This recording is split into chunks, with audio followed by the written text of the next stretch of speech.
사랑하는 우리 대전면석교회 성도님들, 우리 성도님들의 가정이 라합의 가문처럼 그렇게 시간이 지날수록, 날이 갈수록 더 빛나고 더 형통하고 더 은혜가 넘치는 축복의 가문을 이루어갈 수 있게 되기를 주님의 이름으로 간절히 소원합니다. 이 라합의 축복이 추석 명절에 모든 성도님들의 가정 가운데 이 축복이 임하기를 간절히 소원합니다. 오늘 말씀해 보니까요, 두 가정이 이렇게 대조가 돼서, 대비가 돼서 소개가 되고 있죠. 여호수아 6장에 나타나는 한 가정은 라합의 집안입니다. 그리고 또 한 가정은 여호수아 7장에 나오고 있는 이 아간의 가문이죠. 라합과 그의 집안, 오늘 6장 23절에 보니까 다 이끌어내고, 또 25절에 보니까 가족들을 다 살려냈다, 이런 말씀이 있죠. 또 반면에 아간의 가족들은 어떻습니까? 아간의 가족들도 모두 아간 때문에 모두가 다 같이 움직이게 되는 거죠. 7장 24절에 보니까 모두 이끌고, 또 25절에는 돌로 쳐 죽였다, 이렇게 말씀합니다. 라합과 아간의 그 가문의 스토리는 둘 다 여호수아 6장 25절 26절에 보니까 또 오늘까지라는 표현이 계속해서 나오죠. 그 말이 무슨 뜻이겠어요?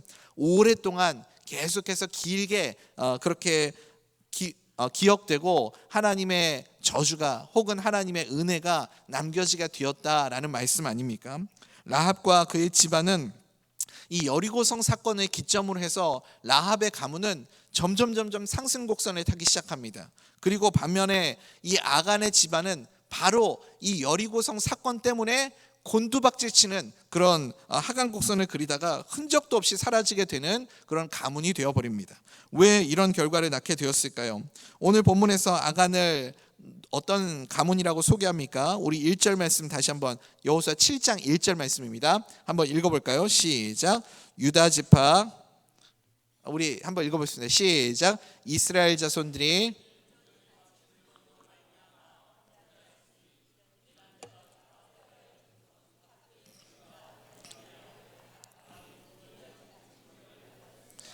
여호와께서 이스라엘 자손들에게 진노하시니라. 아멘.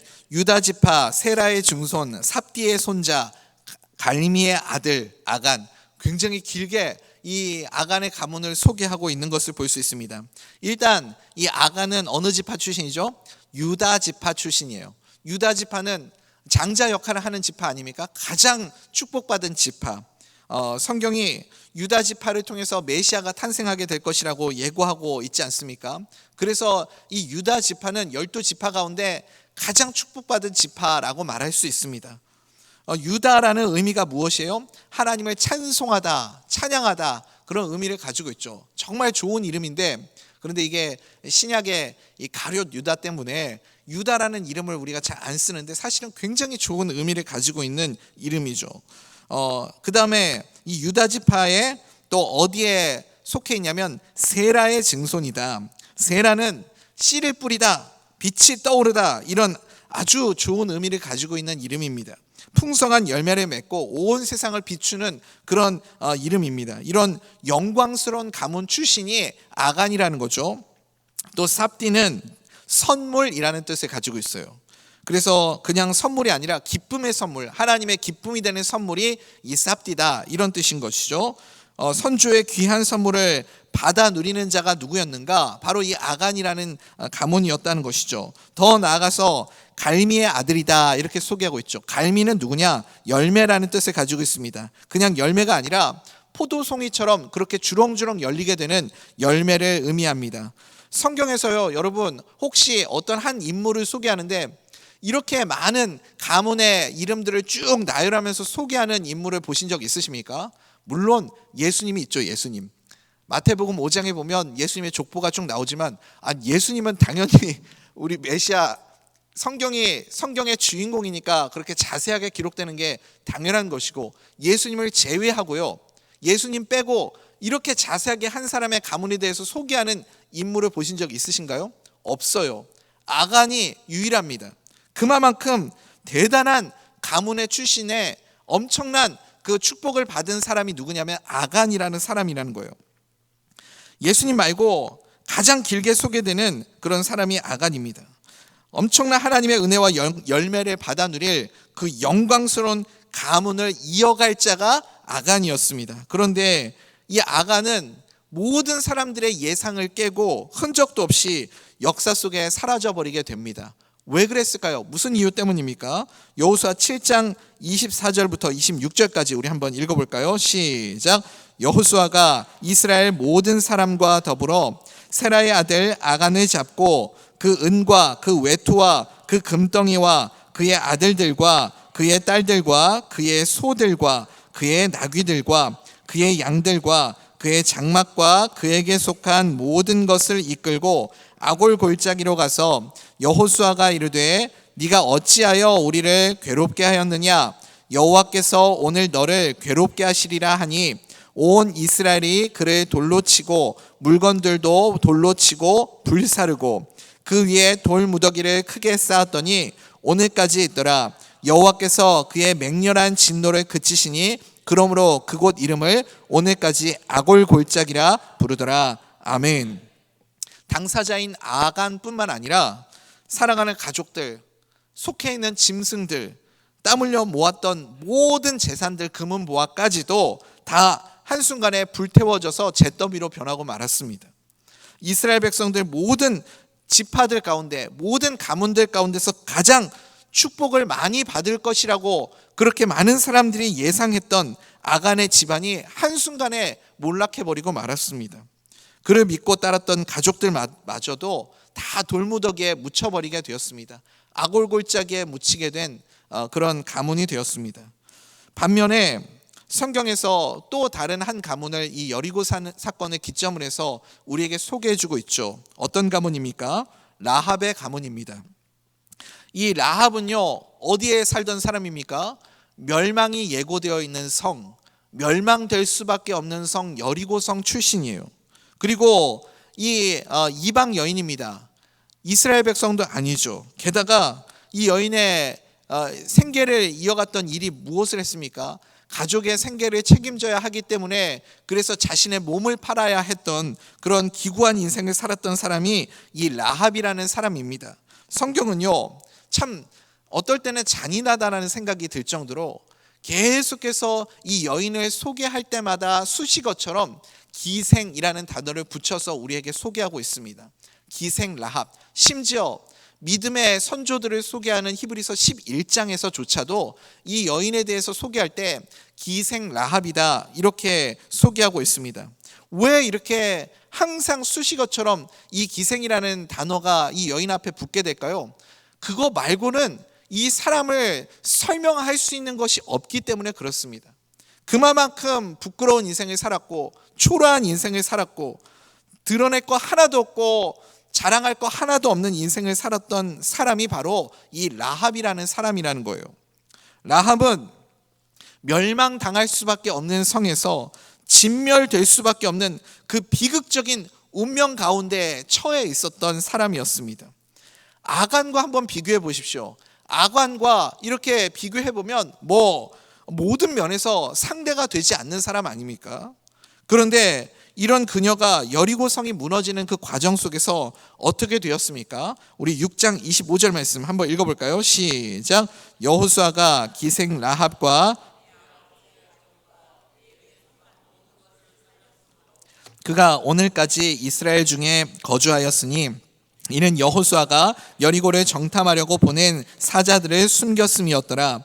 여기서 끝나는 게 아니죠. 이 라합이 이제 나중에 예수 그리스도의 족보에 당당하게 등장하게 됩니다. 마태복음 1장 5절 6절 우리 한번 읽어볼까요? 시작. 살몬은 라합에게서 보아스를 낳고 보아스는 롯에게서 오벳을 낳고 오벳은 이새를 낳고 이새는 다윗 왕을 낳으니라. 다윗은 우리아의 아내에게서 솔로몬을 낳고. 아멘. 그래서 이 라합이 다윗의 축복의 가문이 되고 그리고 축복의 통로가 되는 역할을 감당하게 됩니다.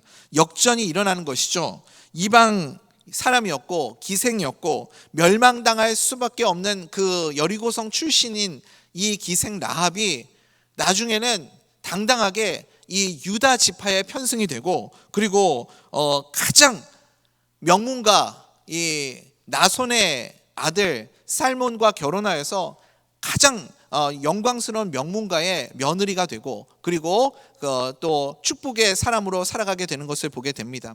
살몬은 귀족 출신이었다고 그렇게 알려져 있죠. 명확하게 소개하는 바는 없지만 나손의 아들 살몬은 유다 지파 가운데서도 귀족 출신이었다, 그렇게 많은 성경 학자들이 이야기를 하곤 합니다.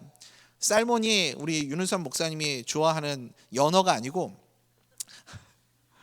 죄송합니다 여러분, 주무시는 분들이 좀 계셔서 연어가 살몬이 아니라, 물론 살몬도 연어가 맞긴 하지만 이 살몬이 또 어떤 성경 학자들은 그렇게 얘기하잖아요. 이 여리고 성 정탐꾼을 보냈을 때 그 정탐꾼 가운데 하나, 그러니까 라합이 숨겨주었던 그 정탐꾼 중에 하나가 살몬이었을 것이다, 그렇게 추정을 합니다. 성경에는 정확하게 나오지 않기 때문에 알 수는 없지만 아마 그 중에 하나였을 것이고 숨겨주면서 눈이 맞았을 거다, 그렇게 원래 그런 위기의 순간에 사랑이 싹 트거든요. 그런 얘기도 있죠. 그래서 이 라합이 또 보아스를 낳고, 보아스가 유력한 자 아닙니까? 그를 통해서 이새가 또 다윗을 낳고, 그러면서 위대한 이스라엘 역사의 가장 위대한 왕 다윗 왕을 배출하는 가문이 되지 않습니까? 유다 지파 출신 아간, 원래 이 모든 축복은 누가 마땅히 받아 누려야 할 축복이었는가? 아간이 누려야 할 축복이었다는 거예요. 그런데 아간이 마땅히 받아야 할 이 축복이 지금 누구에게 돌아가고 있습니까? 아무도 주목하지 않았던 보잘것없는 이 여인 라합이라는 여인에게 돌아가고 있습니다. 순식간에 두 가문의 운명이 바뀌어 버렸어요. 그야말로 눈 깜짝할 사이에 대역전의 드라마가 펼쳐지는 것 아니겠습니까? 여러분 잘 보십시오. 도대체 아간은 어디에서부터 몰락하기 시작하였는가? 소리 소문도 없이 그의 가문이 이렇게 무너지게 된 이유가 무엇인가? 하나님의 눈을 속일 수 있다라고 생각했기 때문에 그렇습니다. 하나님 앞에서 하나님의 눈을 피해서 내가 얼마든지 나의 것을 가질 수 있다라고 생각했기 때문에 그것이 하나님 앞에서 악하게 보였고, 그리고 하나님의 것을 빼앗은 것으로 여겨져서 그가 벌을 받게 되지 않았습니까? 예전에 우리가 컴퓨터를 사면요, 우리의 눈에 늘 익숙하게 들어오던 이름이 있었습니다. 컴퓨터에 늘 이렇게 스티커가 붙어 있어요. 인텔이라는 회사 이름이 아마 많은 분들에게 익숙하게 느껴지실 겁니다. 이 인텔은 컴퓨터에 들어가는 칩을 넣는 그런 회사인데, 컴퓨터 시장을 거의 독점하다시피 하면서 모든 컴퓨터에 이 반도체 칩이 핵심 기술로 사용되었습니다. 그런데 이 모든 컴퓨터 시장을 독점했다고 생각하는 그 순간부터 그들은 더 이상 발전하기를 멈췄습니다. 그래서 CEO가 바뀌면서 어떤 전략으로 이 회사를 운영하기 시작했냐면, 신제품 개발에 투자하지 않고 지금의 상태를 유지하면서 마케팅에 더 집중하는 그런 전략을 사용했습니다. 그래서 당장 눈에 보이는 성과에 집중을 하게 된 거죠. 2014년도에 이런 전략을 갖춘 CEO가 인텔의 리더가 된 지 불과 6년 만에 지금 인텔이라는 회사는 완전히 IT 업계에서 따라잡을 수 없을 정도로 도태된 그런 몰락한 회사가 되어버렸습니다. 6년 만에요. 순식간입니다. 그 사이에 신흥 강자로 떠오른 많은 회사들이 있죠. 대표적인 회사가 어떤 회사입니까? 여러분들은 별로 관심이 없으신가요? AMD라는 회사죠. 주식을 하시는 분들은 아실지도 모르겠지만 다른 회사들이 무섭게 그 사이에 치고 올라가서 승승장구를 하게 됩니다. 여러분, 이 인텔이라는 회사가 몰락하는 그 과정을 보면서 우리에게 주는 교훈이 무엇입니까? 소비자들의 눈을 속이고 눈가림으로 수입을 늘리려고 했던 그들의 전략이 가장 큰 실패의 원인 아닙니까? 아간의 몰락도 똑같습니다. 사람의 눈을 속이려고 한 것도 아니고, 하물며 하나님의 눈을 여러분 어떻게 속일 수 있겠습니까? 하나님의 눈을 속이려고 했던 그 일 때문에 이제 아간의 가문은 몰락하여서 저주의 대명사가 되어버렸습니다. 아간은 많은 것을 훔친 것도 아니에요. 많은 것을 감춘 것도 아닙니다. 외투 한 벌, 은 200세겔, 금덩어리, 은덩어리, 이것을 감추었습니다. 그리고 완벽하게 아무도 눈치채지 못하고 아무도 알아채지 못하고 심지어 여호수아조차도 모르게 완벽하게 감췄다고 생각을 했습니다. 다 속이는 것처럼 느껴졌고, 그리고 여리고성 전투가 마무리될 때까지도 아무 탈이 없었고 문제가 없었습니다. 그런데 이 문제는 다른 데서 불거지기 시작했죠. 이스라엘이 다음에 정복해야 할 성이 어디였습니까? 아주 작은 성 아이라는 성이었습니다. 여리고성에 비하면 이 성은 보잘것없이 작은 성이었어요. 그래서 여호수아도 주변에 있는 참모들이 막 부추기면서 다 올라갈 필요도 없습니다. 한 3,000명쯤만 올라가면 우리가 쉽게 저 성을 점령할 수 있습니다. 그런 말을 듣고 쉽게 생각해서 3,000명을 군사를 올려보냈습니다. 그런데 결과가 어떻게 됐죠? 아주 처참하게 참담한 패배를 당하게 되었습니다. 하나님께서 그리고 그 패배의 원인을 그 이후에 알려주시죠. 우리 여호수아 7장 11절 말씀 한번 읽어볼까요? 시작. 이스라엘이 범죄하여 내가 그들에게 명령한 나의 언약을 어겼으며 또한 그들이 온전히 바친 물건을 가져가고 도둑질하며 속이고 그것을 그들의 물건들 가운데에 두었느니라. 아멘. 여호수아가, 그러니까 제가 온전히 바쳐진 물건에 대해서는 말씀을 드렸죠. 하나님께 온전히 바쳐진 물건, 이 헤렘으로 드린 것은 하나님의 것이기 때문에 하나님의 것을 취한 것은 하나님의 것을 도둑질했다고 그렇게 하나님께서 여기신 거죠.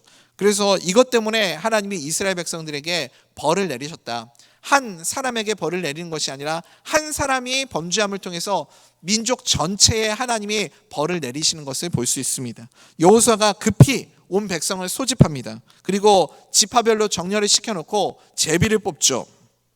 누가 뽑혔습니까? 12지파 가운데 유다 지파가 뽑힙니다. 가장 영광스러운 지파인 유다 지파가 뽑혔을 때 아마 많은 이스라엘 백성들은 충격을 느꼈을 것입니다. 그 중에서 또 어느 족속이 뽑혀요? 그 중에서도 또 가장 많은 사람들에게 칭송받았던 세라 족속이었습니다. 그 다음에 삽디의 가문이었습니다. 그 다음에 갈미의 아들 아간이 뽑혔습니다. 제비 뽑기를 하는데 이 제비 뽑기를 하면서 아간의 심장을 한치의 오차도 없이 그렇게 향해서 나아가는 것을 볼 수 있습니다. 이전에 가장 영광스러웠었던 이름들 아닙니까? 유다, 세라, 삽디, 갈미. 제가 앞서서 의도적으로 자세하게 설명을 드린 거예요. 이런 영광스러운 이름들에 하나씩 하나씩 먹칠을 해가기 시작했습니다.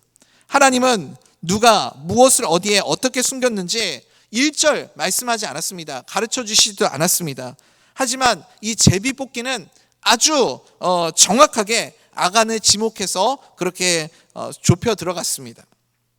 그래서 아간은 이 상황 가운데서 자기의 잘못을 고백하지 않을 수 없었습니다. 여호수아 7장 21절이죠. 우리 같이 읽어봅시다. 시작. 내가 노력한 물건 중에 시날산의 아름다운 외투 한 벌과 은 200세겔과 그 무게가 50세겔 되는 금덩이 하나를 보고 탐내어 가졌나이다. 보소서, 이제 그 물건들을 내 장막 가운데 땅속에 감추었는데 은은 그 밑에 있나이다 하더라. 아멘. 그래서 결국에는 그가 그렇게 애지중지 아무도 모르게 감춰두었던 그 전리품들을 한 번도 써보지 못하고 다 꺼내 토해내야만 했습니다. 여기서 그치지 않고 그가 지키고자 했던 사랑하는 가족들까지도 다 함께 죽임을 당하게 되는 그런 끔찍한 결말을 맞게 되지 않습니까? 무엇 때문입니까? 하나님을 속일 수 있다라는 생각 때문에, 하나님의 눈을 내가 피할 수 있다라는 생각 때문에 이런 비극을 맞게 되었습니다. 우리 교회에도 이렇게 CCTV가 있죠. 우리 교회 1층 사무실에 보면 요번에 CCTV를 다 바꿨거든요. 더 이렇게 화질이 좋아지고 선명해지고 더 이렇게 명확하게 움직임도 다 포착할 수 있게, 이렇게 누가 이렇게 움직임이 있으면 CCTV가 정확하게 그걸 포착을 해요. 그게 참 신기하더라고요. 그래서 제가 한번 저도 궁금한 건 잘 못 참아가지고 한번 실험을 해보고 싶었어요. 이 CCTV에 노출되지 않고 내가 교회에 출입을 할 수 있을까? 그거 한번 해보고 싶어가지고 CCTV를 피해가지고 막 이렇게 한번 다녀본 적이 있어요. 그래서 CCTV 없는 곳으로 사각지대만 이렇게 찾아다니면서 그래가지고 이렇게 쭉 지나서 1층으로 내려오니까 사무실에서 저한테 물어보시더라고요. 목사님 뭐 하고 다니세요?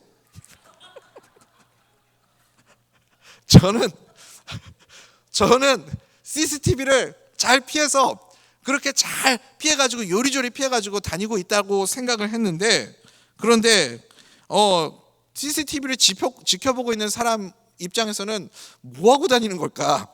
왜 저러고 다니는 걸까? 그런 생각이 들었던 것 같습니다.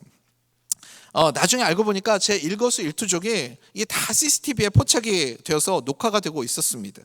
피할 수 있다라고 생각을 했는데 피할 수 있는 방법이 없더라고요. 아무도 보지 않는다고 생각했지만 CCTV에는 다 찍히고 녹화가 되고 있는 것 아니겠습니까? 하물며 하나님의 눈은 어떻겠습니까? 하나님의 눈을 피할 수 있다라고 우리가 생각한다면 그것은 우리가 아간과 똑같은 아간의 길을 걸어가고 있는 것과 같습니다. 아간이 걸어갔던 그 길을 걸어가면 나만 망하는 것이 아니라 나 하나 때문에 우리 공동체 전체, 우리 가문 전체가 그렇게 곤경과 어려움에 빠지게 될 수도 있습니다. 내리막길을 쏜살같이 치닫다가 흔적도 없이 사라지게 되는 그 아간의 가문, 우리가 그렇게 되면 안 되지 않겠습니까? 요셉은 반면에 하나님이 늘 나를 지켜보고 있음을 그렇게 늘 의식하고 인식하며 살아가는 사람이었습니다. 그래서 창세기 39장 9절에서 요셉이 뭐라고 고백합니까? 이 집에는 나보다 큰 이가 없으며 주인이 아무것도 내게 금하지 아니하였어도 금한 것은 당신뿐이니 당신은 그의 아내임이냐? 그런즉 내가 어찌 이 큰 악을 행하여 하나님께 죄를 지으리까? 이 보디발의 아내가 유혹할 때 나는 하나님 앞에서 죄를 지을 수 없습니다. 하나님이 나를 바라보고 계시는데 내가 하나님 앞에서 범죄할 수 없습니다. 그렇게 그가 말하지 않습니까? 그런데 사탄은요, 자꾸 우리에게 뭐라고 유혹하냐면 하나님을 속일 수 있어, 하나님을 피할 수 있어, 하나님의 눈을 얼마든지 피할 수 있다, 이렇게 우리를 유혹합니다. 그 유혹에 넘어갔던 사람이 아나니아와 삽비라 아니에요? 아나니아와 삽비라를 향해서 베드로가 뭐라고 말합니까? 베드로가 이르되 아나니아야 어찌하여 사탄이 네 마음에 가득하여 네가 성령을 속이고 땅값 얼마를 감추었느냐? 하나님을 마귀가 속이는 그 유혹에 넘어가서 하나님을 속이려고 하였느냐라는 것 아니겠어요? 이렇게 마귀의 유혹에 우리가 자꾸 넘어가는 이유가 무엇입니까? 아무도 보지 않는다라고 생각하기 때문에 그렇습니다. 아무도 없다라고 생각하니까요. 그래서 우리가 이 죄의 유혹에 너무 쉽게 넘어갑니다. 죄의 유혹이 강력한 게 아니에요. 어떤 분들은 이야기를 하시더라고요. 목사님, 이 죄의 유혹이 너무 강력합니다. 그래서 거부할 수가 없습니다. 거절할 수가 없습니다. 아니에요. 죄의 유혹이 강력한 게 아니라 아무도 없다라고 생각하니까, 하나님이 보지 않는다라고 생각하니까 우리가 이 죄의 유혹에 넘어가는 것 아닙니까? 목사님이 안 보니까, 성도님들이 안 보니까 이번 추석 명절 때 뭐 어차피 우리 가족들은 나만 교회 다니고 우리 가족들은 다 교회 안 다니고 우리 가족들만 입국 닫으면 되니까 그러면 뭐 좀 이번 명절 때는 나도 조금 가족들하고 편하게 지내지 하면서 이렇게 술자리도 참석하시고 또 이렇게 뭐 그림 맞추는 거 그런 게임도 좀 하시고 또 이렇게 제가 이 얘기를 하면 또 양심의 그 가책을 느끼실까봐, 여러분 그림 맞추기 자체가 나쁜 건 아니죠. 그게 이제 도박이 되니까 문제잖아요. 그래서 통당 내기 정도까지만 하시는 거는 뭐 그 정도까지는 괜찮겠지만 이게 금액이 커지면 안 되겠죠. 가족들하고 모여가지고 아니 그런 거 말고 좀 건전한 걸 하십시오. 우리는 건전한 걸 해도 자꾸 뭘 내기를 해가지고 문제잖아요. 윷놀이를 해도 내기를 하고 그러는데, 여러분 어쨌든 뭐 이렇게 그림 맞추는 걸 하시든 뭘 하시든 하나님이 보고 계신다라는 걸 여러분 늘 기억하십시오. 하나님 앞에서 누가 보는 것 때문이 아니라 하나님 앞에서 내가 신앙의 양심을 지키고 신앙의 절기를 지킬 수 있는 것이 중요한 것 아니겠습니까? 예수님은 오늘도 우리에게 말씀하십니다. 나의 안에 거하라, 나도 너희 안에 거하리라. 너희 안에 거하리라. 가지가 포도나무에 붙어 있지 아니하면 스스로 열매를 맺을 수 없음같이 너희도 내 안에 있지 아니하면 그러하리라. 예수님이 말씀하시잖아요. 우리 안에 주님이 계시면 여러분 믿으십니까?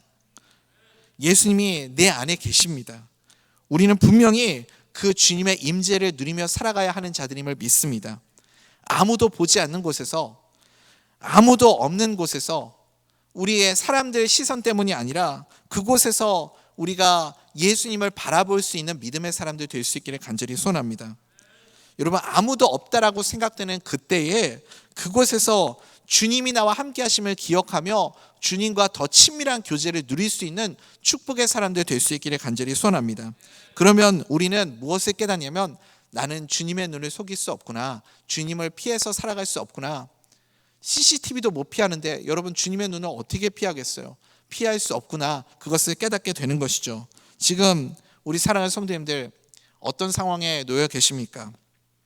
아간의 인생처럼 지금 하강 곡선을 타고 계시는 성도님들도 계십니까? 아니면 라합처럼 인생의 상승 곡선을 타고 계십니까? 하나님의 눈을 가리려고 하는 순간 우리 또한 아간의 길을 걸어갈 수밖에 없습니다. 하나님은 우리가 하나님의 자녀답게 살아가기를 원하십니다. 그 주님과 동행하는 은혜를 누리게 되기를 주님의 이름으로 간절히 소원합니다. 에베소서 6장 6절 말씀이죠. 우리 같이 한번 읽어볼까요? 시작. 눈가림만 하여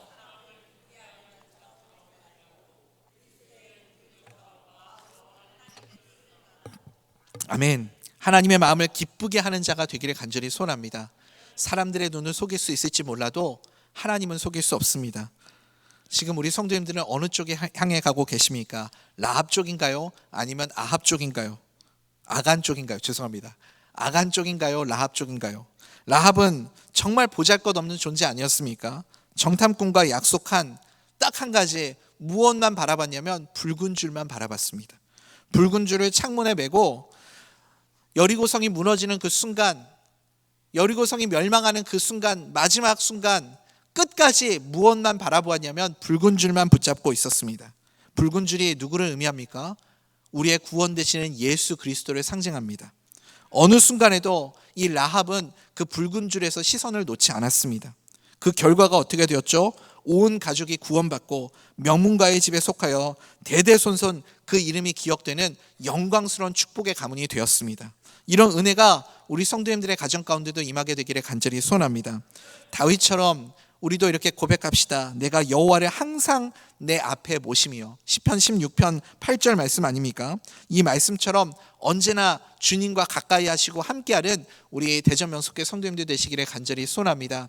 이번 추석 명절 가운데 여러분, 하나님이 보고 계신다, 주님이 나와 함께 계신다, 그것을 기억하며 라합의 길로 축복의 가문으로 그렇게 살아가는 우리 모든 성도님들 될 수 있기를 주님의 이름으로 간절히 소원합니다.